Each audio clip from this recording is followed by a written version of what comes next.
Welcome back to my channel. আমি প্রিয়াঙ্কা। তো আজকে আমি আবার একটা নতুন রকমের রেসিপি নিয়ে এসেছি। রেসিপি ঠিক বলা যায় না, দেখে বুঝতেই পারছো রুটি। তো রুটিটা আমাদের এটা সকালে করা ছিল, আমরা বাড়িতে সবাই সকালে রুটি খাই। তো সন্ধেবেলা না রুটিগুলো ভাবা হচ্ছিল বেকার নষ্ট হবে, তার জন্য রুটিগুলোকে না একটু ডিম দিয়ে করে শসা, পেঁয়াজ আর টমেটো সস, চিলি সস, লঙ্কা কুচি সব কিছু দিয়ে একটু রোল টাইপের করে খাওয়া হলো। খেতেও ভালো লাগলো, রুটিটা নষ্টও হলো না।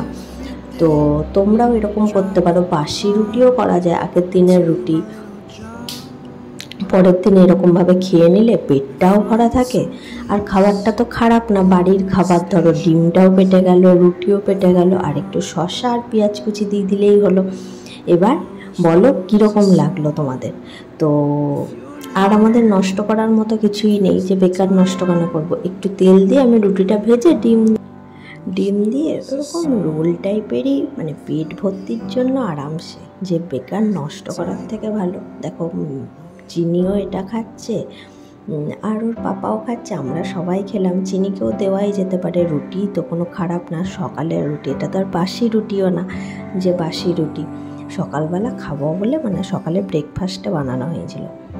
তো ফ্রিজেও রাখতে হয়নি, নর্মাল রুটি ছিল। এটা বেশ সুন্দর করে বাচ্চাদেরকেও তোমরা সার্ভ করতে পারো, বা তোমরাও বিকেলের টিফিনে খেতে পারো। আইডিয়াটা কত ভালো না বলো।